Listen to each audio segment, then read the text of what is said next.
Moreover, Ahithophel said to Absalom, "Now let me choose 12,000 men, and I will arise and pursue David tonight. I will come upon him while he is weary and weak, and make him afraid.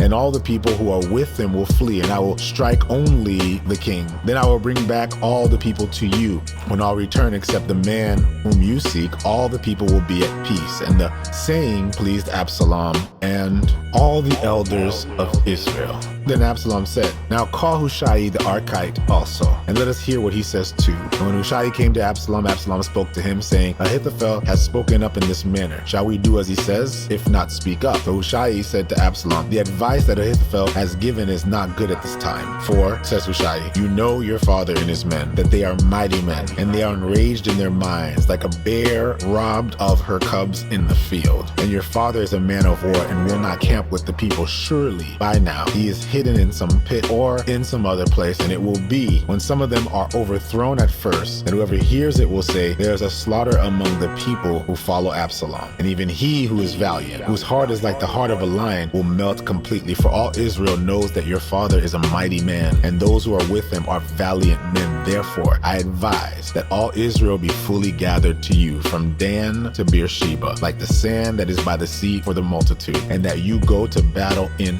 person. So we will come upon him in some place where he may be found, and we will fall on him as the dew falls on the ground, and of him and all men who are with him there shall not be left so much as one. Moreover, if he has withdrawn into the city, then all Israel shall bring ropes to that city, and we will pull it into the river until there is not one small stone found there." So Absalom and all the men of Israel said, "The advice of Hushai the Archite is better than the advice of Ahithophel. For the Lord had purposed to defeat the good of advice of Ahithophel, to the intent that the Lord might bring disaster on Absalom." Then Hushai said to Zadok and Abiathar the priests, "Thus and so Ahithophel advised Absalom and the elders of Israel, and thus and so I have advised. Now therefore send quickly and tell David, saying, 'Do not spend this night in the plains of the wilderness, but speedily cross over, lest the king and all the people who are with him be swallowed up.' Now Jonathan and Ahimaaz stayed at En-Rogel, for they dared not be seen coming into the city. So a female servant would come and tell him, and they would go and tell King David. Nevertheless, a lad saw them and told Absalom, but both of them went away quickly and came to a man's house in Bahurim, who had a well in his court, and they went down into it. Then the woman took and spread a covering over the well's mouth, and spread ground grain on it, and the thing was not known. And when Absalom's servants came to the woman at the house, they said, 'Where is Ahimaaz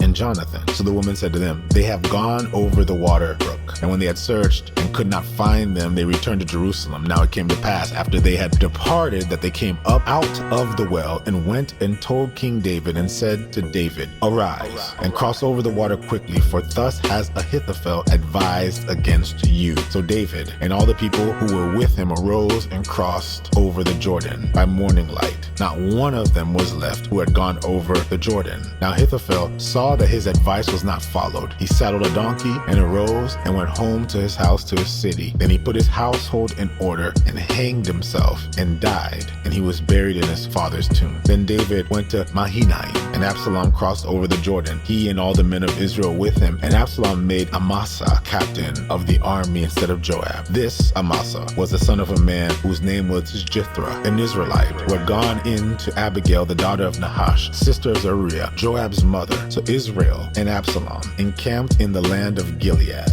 Now it happened, when David had come to Mahanaim, that Shobi the son of Nahash from Rabbah of the people of Ammon, Machir son of Amiel from Lodabar, and Barzillai the Gilead from Rogelim, brought beds and basins, earthen vessels, and wheat, barley and flour, parched grain and beans, lentils and parched seeds, honey and curds, sheep and cheese of the herd, for David and the people who were with him to eat. For they said, 'The people are hungry and weary and thirsty in the wilderness.'"